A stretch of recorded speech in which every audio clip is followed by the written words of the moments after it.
nó rồi nó giờ chẳng không nhiều thôi đây nó giờ ra được cái mùi hồ sơ thì chết cho thì điện biển nữa vậy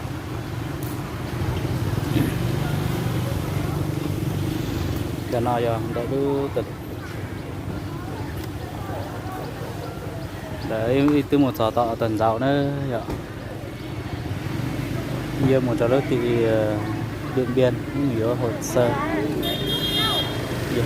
thì chết cho thì điện biên nữa vậy ta chỉ thực tế chạy một dép lá hầu nó thế nào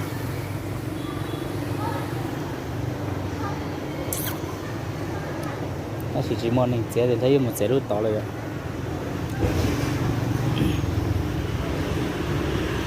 chủ chưa ở nhà đó mới ra tỏ đây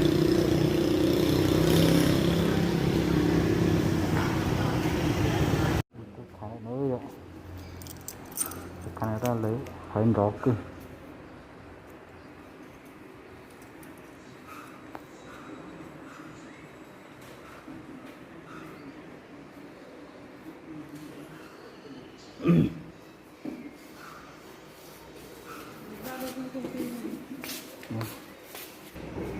lại cứ nhiều cơ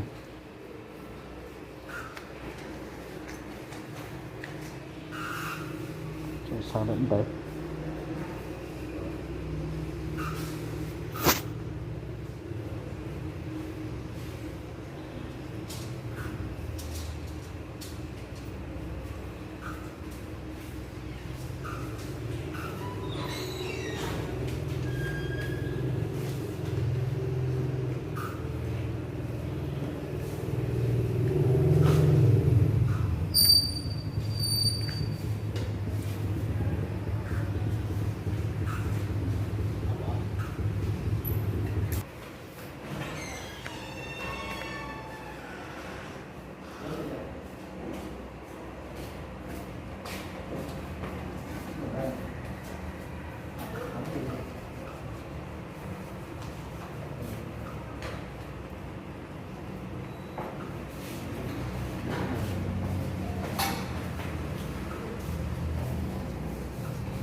còn khám sức cái đề nghị khám sức khỏe đề nghị khám sức khỏe hàng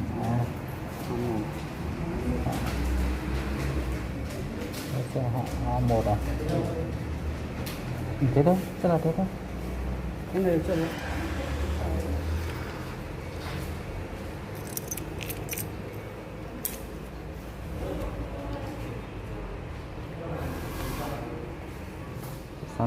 sắm tê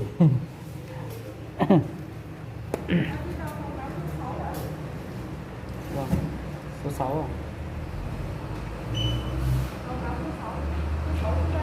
vâng yêu ở phòng khám số 6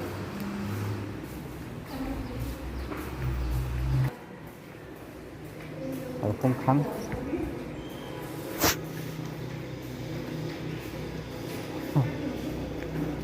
số 6 bên này chưa biết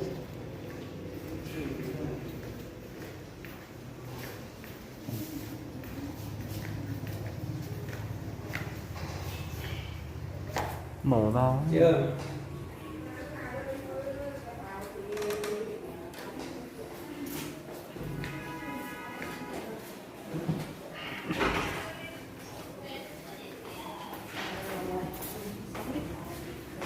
đang vào phòng khám số 6 nhiều cứ hiệu khám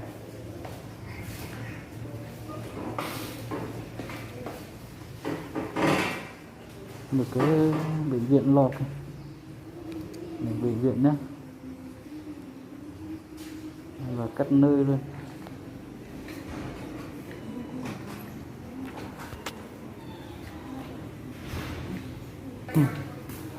mà lọt giờ nó mày nhiều rồi nhá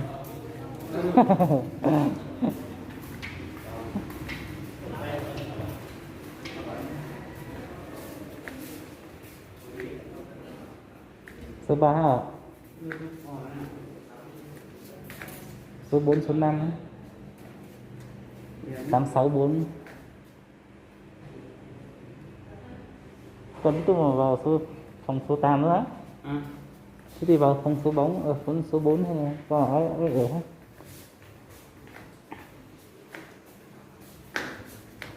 phòng. à, Rồi. phòng khám số 4 nhà B.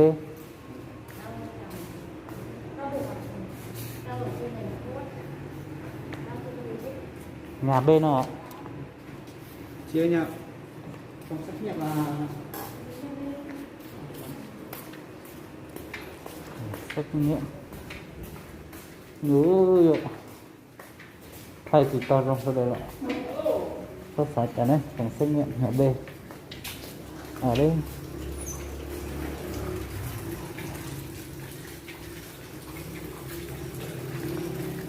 Vì là cứ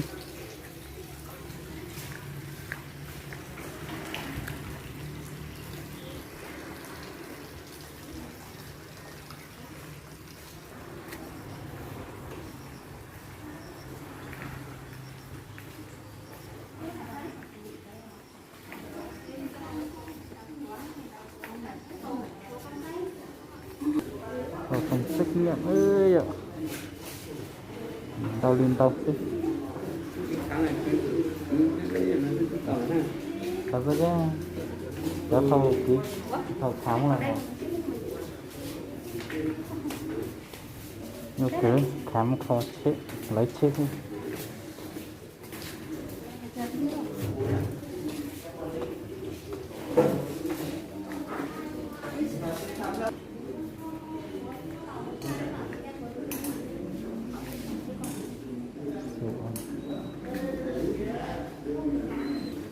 Nhiều cười.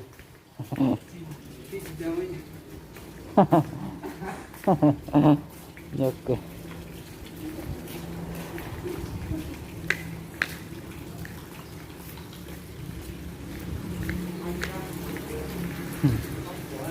Một lòi ơi ạ. Hay chăng không sao cả, nó tội là nó được khúc nữa.